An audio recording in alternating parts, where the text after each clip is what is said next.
Is Ombudsman Boying Remulla scary? Nakakatakot ba siya? I'm willing to do what it takes. Former Budget Secretary Pangandaman. Ongoing. Yes. Pati si Yusek Adrian. Ongoing. Yusek Trijiv. Ongoing. Ano yan eh? Nasa responsibility namin yan. It's not all about power. It's about responsibility. You cannot set aside anything that will seem to harm the Filipino people already. Dapat criminal na yan. Hindi na yan pwedeng isang tabi.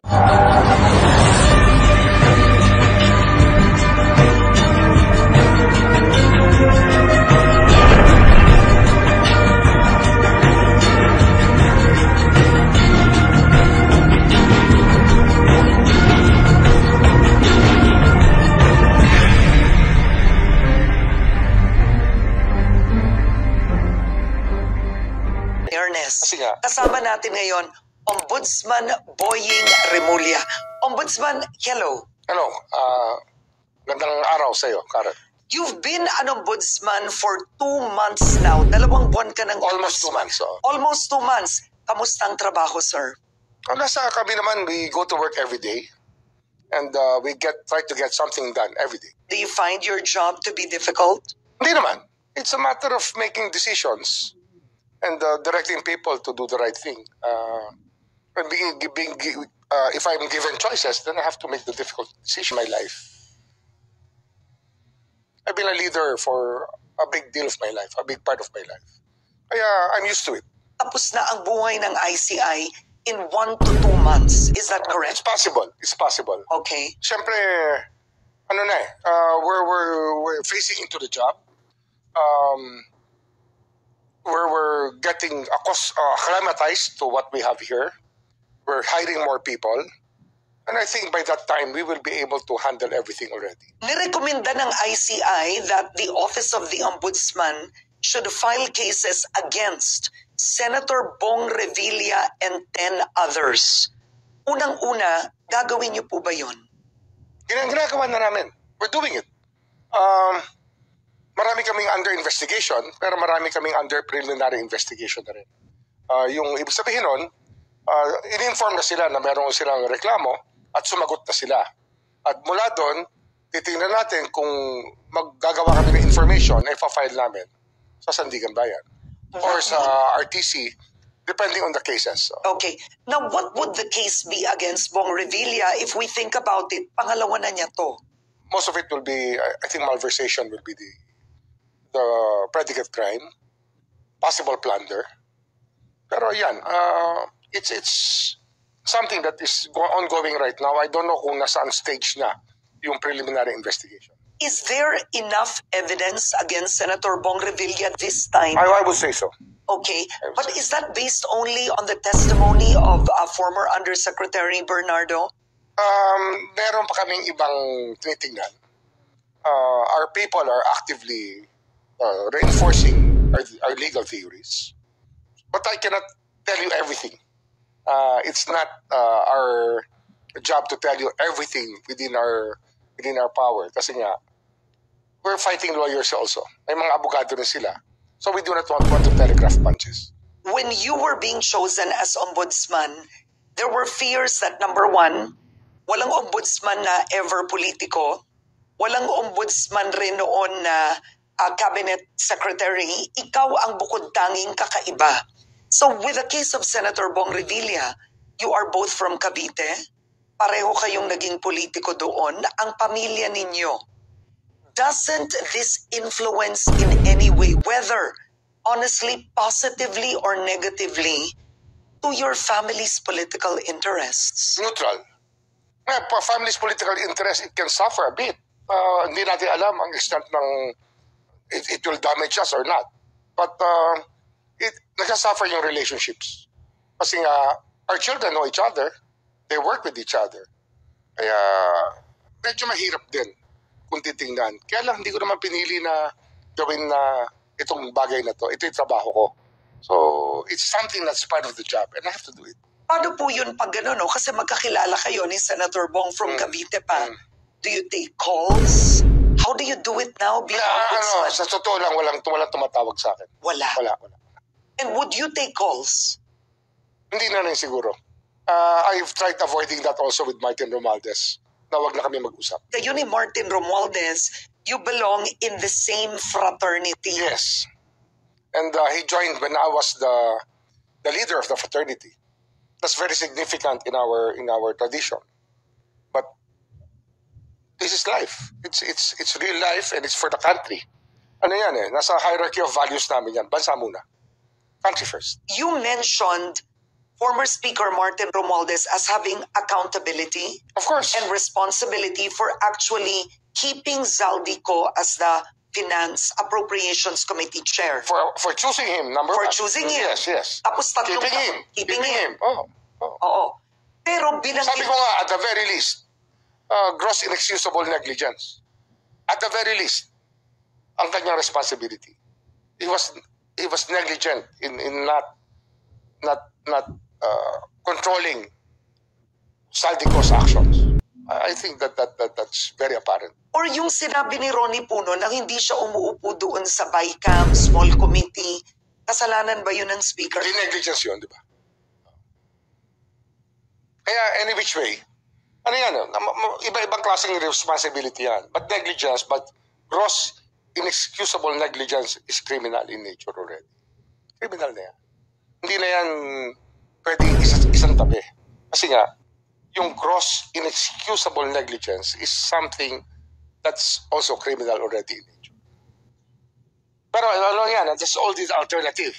But we're looking at other theories. And we're looking at certain conspiracy theories that happen. But ano lang yan, saka na natin i-flesh out yan. Kasi nga, maaga pa sa laro. Now let's talk about Zaldico and his videos. Do you believe them? Parang AI eh. Yung video, Kasi marami yung boses niya, parang masyadong hindi, parang ako lang, when I saw many parts of it, parang hindi ako masyadong at home sa mga ginagawa, sa mga sinasabi. but Kasi, do you believe... Tsaka ang dami kasing cuts eh. Alam mo yan, para maging acceptable yan, dapat yan, tuloy-tuloy. Dapat yan, walang putol. Dapat yan yung ganun talaga, yung talagang offhand sinasabi na walang censorship. Pero pag niredact mo yan, meron ka tinatago. Ano tinatago nila? Pero may mga binanggit si Zaldico. Pero maraming bagay doon na may factual basis. That we're taking the lead on that. Siyempre, Like what, for example? ano yan, alam mo dito, yung mga fact-finding teams, they're all aware of that. And they're not setting aside anything. And they have no instruction to do anything like that. I don't even know many of them in the fact-finding teams. Pero I trust them with the job. This is an institution, Karen. It's not about me. It's about how the institution acts on this problem. But for example, binanggit ni Zaldico na tinawagan siya ni former Budget Secretary Mina Pangandaman, humihingi ang Pangulo ng 100 billion pesos worth of projects. Si allegedly, alam na ni Yusek Adrian Bersamin, di ba? Alam natin ang buong kwentong to. Iniimbestigahan ba ng Office of the Ombudsman? Number 1, si former ES Bersamin. Former Budget Secretary Pangandaman. Ongoing. Yes. Pati si Yusek Adrian. Ongoing. Yusek Trijiv. Ongoing. Ano yan eh? Nasa responsibility namin yan. It's not all about power. It's about responsibility. You cannot set aside anything that will seem to harm the Filipino people. Dapat yan, lahat yan, aware ka. Ongoing lahat yan. Oo. Pero kung ongoing ito, it means ang naging basehan ng investigasyon is the testimony of Zaldico. Meron pang iba eh. Meron kasing mga statements pa si Bernardo. May statement sila Alcantara. Meron pa na may ibang statements na naging basehan. If they coincide, then kasama na yan. What is your relationship with former Executive Secretary Bersamin? It was good in the beginning. But we had our disagreements already later on. But then how can he feel sure that you will not use your office, the powers against him now? Hindi ako abusado, Karen. I've never been known to abuse any of the powers given to me in my whole life. This is my 7th position in government. And not a single case was filed against me for how I conducted myself in office. All of them are wala naman sa aking reklamong gano'n eh. Hindi ako abusive. I've never been abusive about power. Kasi nga, I look at it as responsibility. And Karen, more than anything else, I'm a leader of people. That's what I do. I lead people. Babalikan ko itong Zaldico, alright? So you felt it was AI, and yet, Hindi naman, may mga portion doon na parang AI yung sing-song na boses. Hindi, yun lang nakita ko. Hindi ko pinanood lahat eh. but you are not saying it's untrue or true. Hindi ko sinasabi yun. Hindi ko sinasabi yun. Kaya lang nga, yung Supreme Court nga nag-decide na, di ba? Sinabi nga nila, pag ikaw ay fugitive from justice, you're not allowed judicial relief. Di ba? Kasi nga, ano yan eh, hindi ka naman pwedeng pumunta sa social media at sa'yo na lang ang avenue mo. Dapat dyan, yung justice system, ilalang mo. If you're a fugitive, may tinatago ka. But motu proprio, iniimbestigahan nila based on his testimony. Hindi, kasi ano yan, everybody's aware here naman eh. Pag yan lumabas sa Facebook, at yan ay napag-usapan ng kahit konti lang, diretso na yan dyan sa mga lamesa ng investigador natin. How can you bring Zaldico home? Maraming paraan yan, Karen. Maraming paraan yan. Social media will play a big part. Okay? But then, kanselado na passport niya. Most likely, Immigration to immigration. okay. Oh, immigration is one issue. Diba? Maraming pa ibang paraan. Paano kung nasa Portugal siya? Walang extradition treaty. The Portuguese might get very mad if they know that there's somebody who committed crimes or are hiding there. I don't think they want that thing for their country. But do you really want to bring him home? Kasi ang pananaw ng ilan, ayaw naman nila iuwi si Zaldico kasi ang daming alam nun. Gusto ko siya iuwi. Ako. Gusto ko siya iuwi. Ikaw personally. Siyempre. What can you offer him pag umuwi siya? Hindi, yun, mixed bag na yan. Kasi nga, yung immunity, mga ganon, mahirap muna pag-usapan yan. Kasi nga, hindi ko alam saan siya magagaling eh, kung ano ang kanyang linya. So wala pa kami pinag-uusapan, kaya wala ko iaalok. Di, umuwi muna siya. At dapat alam ng tao, kahit na dati siyang congressman, even if he's resigned, pwede niyo pa rin siyang kasuhan. Siyempre, oo. Yeah. He committed it when he was in public office. The crimes were committed when he was in public office. The PCIJ came out with an investigative report that in effect, they claim that from 2023 to 2025, clearly nearly 1.2 trillion pesos in allocable funds have gone to Ilocos Norte, Congressman Sandro Marcos, and 1st District Representative Ferdinand Martin Romualdez, no? Follow the evidence. Follow the evidence. Where the evidence leads us, we will have to go. Hindi na kami mamimili niyan. Where the evidence leads us, we will go. We will bring it to the proper forum. And even the speaker. Yes, wala naman akong choice eh. It's something that it's a responsibility that I have to the Filipino people.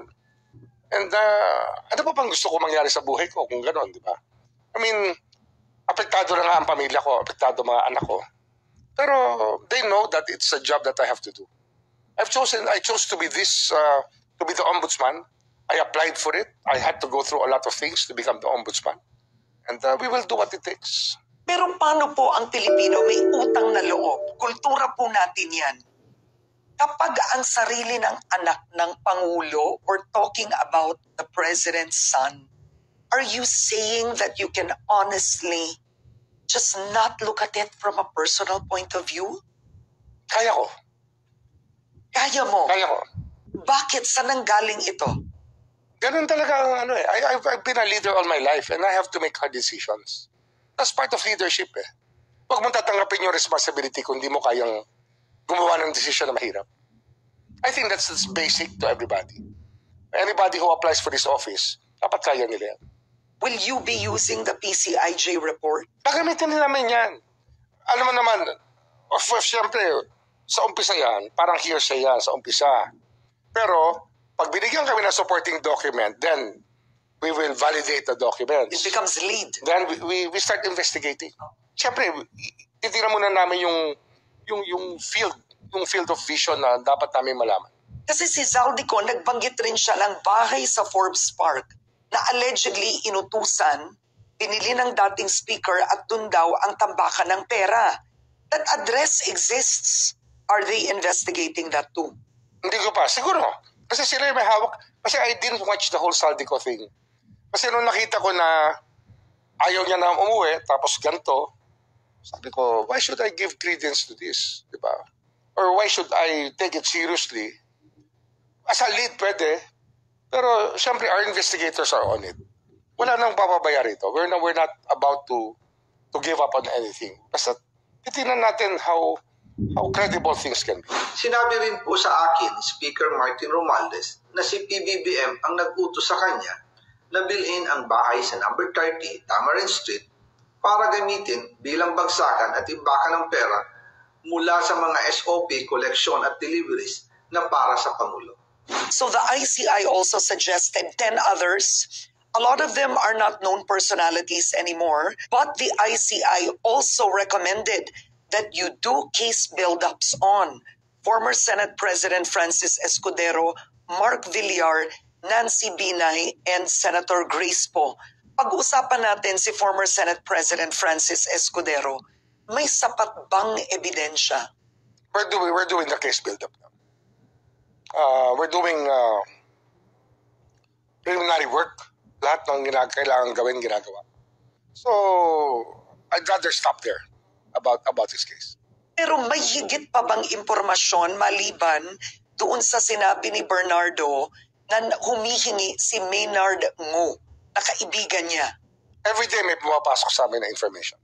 And I cannot speak about details. Kasi nga, it will prejudice our case. And it will not do any good. How do you assure that Ombudsman Remulla has no agenda? I have no agenda.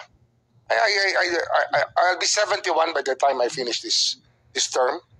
And I have to skip an election at least. So I'll be more than 75 years old by the time I'm able to run again. So it's not really within my horizon anymore. Hindi na. This is already the culmination of a good legal career that I've had all my life. I think that I've already done justice to the license given to me by the Filipino people to practice law. Now, what about Mark Villar? The Villars, sources tell me, have felt pinag-iinitan sila ng gobyernong ito. Hindi naman. Kaya lang, wala kasing, naging manhid na yung tao kasi sa mga issue ng corruption sa maraming tao. And meron naman mga tao, they do corruption with impunity. And nagkatagpo lahat yan. Nagkatagpo-tagpo, nagkatama-tama. Anong gagawin natin? Nandun naman yung ebidensya. No? Inaano naman yan, kinakalap yan. People are doing a case build-up. And it's all about the evidence, Karen. We will not invent anything here. Wala kaming i-inventohin dito. Everything will be about evidence. Hey, Mark Villar, I mean, he was formerly a DPWH secretary. Are you receiving evidence related to when he was the secretary of the DPWH? Meron din naman. Or as a legislator? Sabay-sabay yan eh. Karen, I have around 8 teams working right now throughout, maybe more than that. And I'll be organizing more teams when the year comes. I'm hiring 100 new lawyers. Not really new, but at least 2 to 3 year old experience. Pero ang mahalaga, may energy tsaka may idealism. Oo, at may budget kayo. Meron. May budget ng ombudsman. Hindi na po naman plantilla namin kaya pwede kami mag-hire. Usually namin sa DBM yung mga details, pero we can hire people. What about Nancy Binay? Is there enough evidence with Nancy Binay? It's undergoing evaluation and case build-up. Ganun pa rin yan. Oo. Dito kasi, pag may dumating na complaint, o kaya merong information na dumating sa amin ng ICI, it's first evaluated. Then we do a fact-finding. Then before and after that, then we file a case kung meron. But we are not in a hurry to file cases kasi nga, ang sinasabi namin, haste makes waste. Baka mamaya, file lang kaso, ma-dismiss naman para gumawa ka ng antivirus mo, di ba? Hindi natin gustong gawin niya. You do not inject people like that. Oo. Dapat Okay. dito, yung tama lang. Gagawin natin yung dapat. When it comes to Senator Grace Poe, nagsalita siya eh. Sinabi siya walang kinalaman doon. She attended the ICI. Are you going to use testimonies, by the way, in the ICI hearings? Pwede, but we're doing the fact-finding. Kasi nga, all of this will rely on the evidence that we can present. We will not file a case basta wala kami ebidensya. O kaya mahina ang ebidensya. We will try to do a case build-up every case that we file. ayaw natin mag-aksaya ng oras ng tao. Tsaka, we do not want to overburden the court with very weak cases. Dapat dito talaga, hinog na hinog. Ang philosophy kasi sinasabi ko sa kanila, let's build up the case, let's do a prima facie standard, para pag tayo nag-file ng kaso, pwede natin i-continuous trial yan. Ready tayo lagi. I want you to set the record straight with former DPWH Undersecretary Bernardo. May mga kumakalat na number 1, bata mo raw siya. Number 2, Only met him in the Senate during the investigation. and may ibang nagtatanong, why is the government giving him so much credence when he has what they call a creeping affidavit? Pabago-bago daw ang affidavit. Ano yan? I delegated that already to the DOJ to actually vet him properly. Kasi nga, bago pa lang kami rito. And I trust the people there. May tiwala ako sa mga kumikilos dyan. The people who are there who work with me, I trust them. Do you see how powerful you have become? I look at it more as a responsibility. Ang power kasi leaves many impressions on people. But it's really how responsible I have to be about the powers given to my office. Pero personally, it doesn't change anything. I live the same way that basta ganito lang ang buhay ko. Every day is a new day, and every day we have to win. We have to make a victory every day. But then politicians, a lot of them are at the edge of their seats. Ang dami sa kanila siguro iniisip, grabe pag pinag-initan ako ng ombudsman. Because in the past, may mga ombudsman nakaupo ang kaso, delayed, alam mo yon, hindi really gumagalaw, kahit na motopropyo dapat ang investigasyon. Pero with you, medyo non-stop, ang dami sunod-sunod. Oo, ano yan eh. Ang iniiwasan natin dito, na ma-weaponize ang opisina. It should never be that way. I don't want mud wrestling to happen to make it a mud wrestling arena. Maraming politiko dito, sinusubukan nila mag-away, ginagamit ang ombudsman. That's not my cup of tea. Ang sa akin, pag meron silang violation of law at na-damage ang Filipino people, may damage sa taong bayan, talagang hahabulin namin yan. Kasi nga, ano po bang gagawin natin sa bansa natin kung di natin aayusin? Ang dami-dami natin problema bilang isang bansa. And it's about time we started changing our culture. Kasi nga, yung impunity of corruption has to stop.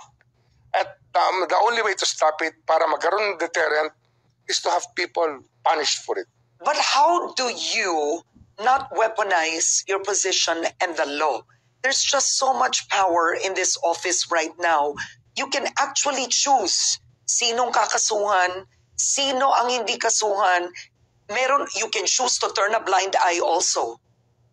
That's power. Ano yan, pero very transparent na proseso namin.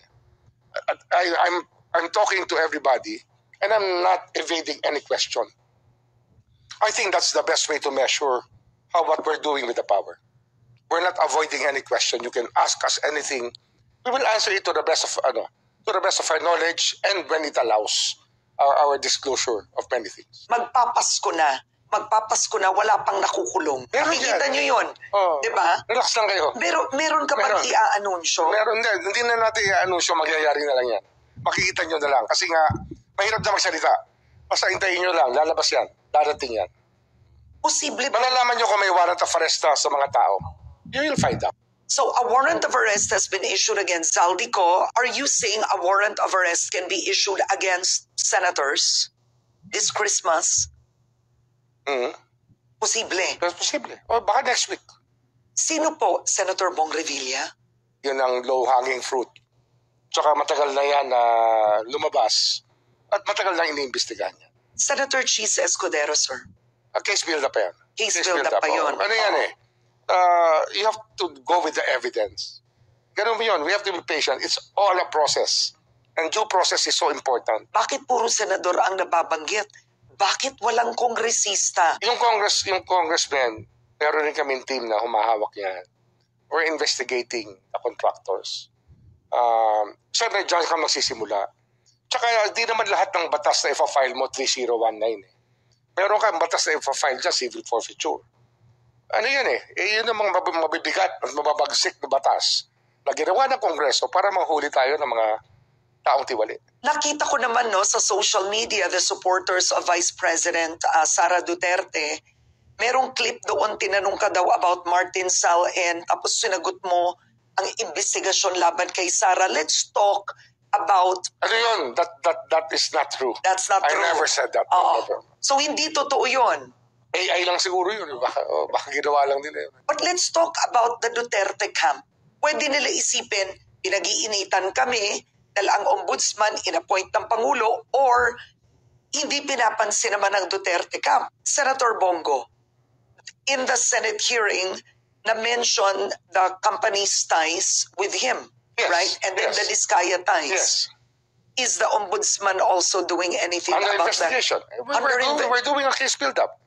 Yeah, malalaman mo yan. I can show you some files later on, but I cannot reveal everything we cannot reveal that to the public. Kasi nga, we cannot telegraph our punches. So, hindi ka namimili, pro-Marcos to, anti-Marcos to, pro-Duterte to. Walang ganon. Wala. Ano nga ito It's sala sa init, sala sa labig. Parang bibing ka. Init sa ilalim, init sa ibabaw. Ito itong posisyon na to, but it's okay. Kasi nga, ito, ngayon lang tayo nagkaroon ng ombudsman sa Republika natin. Pampito lang ako. It's a very young institution. And the whole world is looking at yung accountability mechanism. Mahalaga yan sa buong mundo. So, it's par for the course. Pinili kong gawin ito, ba't ako tatalikod sa responsibilidad? Diba? You announced that you also want to reopen the Farmally case. Yes. Oo. We're doing it now. Ano ang nakikita nyo dun ngayon? Ano kasi, parang pinahina yung kaso. Hindi maganda yung kaso na pinahina. So it was, it could have been an attempt at double jeopardy inoculation. Hindi pwede. We have to find the right case. Offhand. Kasi ano yan significant ang Farmally kasi pandemic yun Naghihingalo yung taong bayan, sabay nawawala yung pera na para pantulong sa taong bayan, di ba? And that really started a whole wave of corruption. Dito nagsimula yung maraming kalokohan dyan nagsimula. Yung kalokohan ng DBM, sa loob ng DBM, yung kalokohan ng maraming contractors, dyan nagkaroon na idea yan na wala na mahahabol Tirahin na natin. Who are you seeing as the mastermind of Farmally? Was it... Wala pa akong it's understudy by the team. I myself do not direct every detail. Sila magsabi sa akin. Di ba? And I will bring it where the evidence takes us. So how many months are you giving the team? I think that we will have a lot of cases. Yung maraming kaso na by May. By May? By May, marami na kaming kaso na file niyan. Kaya nga we're hiring around 30 lawyers in January. And we will be hiring 70 by the end of March, hopefully. Pag naayos namin sa DBM yung aming plantilla, kasi nasa plantilla namin talaga yan then tuloy-tuloy na yan. Vice President Sara Duterte, is your office actively investigating anything? Meron yung final dito. And then, meron yan assigned natin. Ano yung final, sir? Yung confidential funds, DepEd funds? Yung confidential funds was pending before I arrived here. Andiyan na yun. Yung impeachment grounds, pinadala rin dito yun. We look at it. Ano naman yan? Kaya lang impeachable officer yan. So the only choice I have is to really actually bring it to the House and bring it to the Senate. And bring it to the House and tell them, na-archive yung kaso. Pwede niya na tuloy. Diba? Kasi, February 11 ba yung deadline? O Feb 11, di buhayin nyo na yung kaso. Depende na sa House yan, attitude nila. Pero, yun as a lawyer, I will go for the unarchiving. Kasi nasa Senate na yun. Kamakailan, nag-anunsyo ang Office of the Ombudsman sa Davao. May contractor, Diskaya-related, Ghost Project yun. Ghost Project. It was referred to us by Secretary Vince Dizon. We just validated all the information. Siyempre, our teams are fact-finding teams. And who was the proponent? Meron kami mga PNP na nag-validate yan. May NBI na nag-validate yan. Yun. Who was the congressman? Who was the proponent? Hindi ko alam. Alam mo, Karen, I don't want to be personally involved in the investigation. sa akin yan, basta you have a free hand to do it. Hindi ko pwedeng pakialaman yan. Kasi nga, duty ko to eh. It's my duty. Pasensyahan na lang. Di ba? Where the evidence takes us, we will go. What happened to Manuel Bunoan? People are asking, bakit hinayaan ng... Under investigation pa rin. Everything's under investigation. We will see where this leads us. And we have an extradition treaty with the US. We have one. So most likely, ihihiling yung pauwiin si Bunoan. Possible. Tignan natin. Basta where the evidence takes us. Yes, the Office of the Ombudsman has a lot of power, but you will also make a lot of enemies. Yes. How has your life changed? Yeah, I have more security now. That's one. I used to drive to Congress. I mean, 5 years ago, I was driving to Congress. Ako nagmamaneho ng sarili kong kotse. Tapos, I used to go home the last. Lagi akong mag-isa na lang pag-uwi. Sometimes I didn't have, basta madalas ako nga nagmamaneho pa eh. Oh. So wala akong backup. I like doing what I was doing. And that used to be a 2-hour drive. Sinatsaga ko yan. Ang mga anak mo, 2 of your sons are in politics now. Yes. May security naman sila. Oo. Yeah. How does it favor them? Isipin mo... It doesn't favor them at all. But it probably, in the end, what we just have here is respectability. That we are doing something for the country. They say all politics is local. But this is already where you separate the chaff from the grain. Ito eh. Ito na yung complete political turnaround eh. Kasi yung local politics naging national na, yung national naging local na. So tingnan natin saan tayo dadalhin. Ayan, maraming repercussions yan. We don't know if they're good or bad. Your 2 sons, Abing and Ping, right, are now in politics. But when you were Justice Secretary, you were also criticized that in effect you influenced the outcome of your son's case. I never even talked to any judge. I just gave him a lawyer. That's all I did. And they filed the proper motions. And it happened. And ganun talaga ang buhay, Karen. Pag marunong kang abogado at porsigido ka, meron resulta naman talaga. May resulta talaga. Do you tell them, kinakausap mo ba sila, o kayo dapat wag kayong magkalat? Kayo alam na nila yun. Alam na nila yun. They grew up with a father disciplining them already. Bata pa yung mga yan, alam na nila. Oh, but when it comes to their project... I have no problem with that. I don't think they have a problem with that. Jean-Vic Remulla, who is your brother, who's also a cabinet secretary, technically, he also falls under your purview, right? Oh. Technically, you can investigate him. Yes. How can you do that? Send me a complaint. I'll assign a team. Hindi ba mahirap yun, Ombudsman? Isipin mo, you're a powerful political clan. And then you are the Ombudsman. Ikaw ang sumbungan ng bayan. Siguro,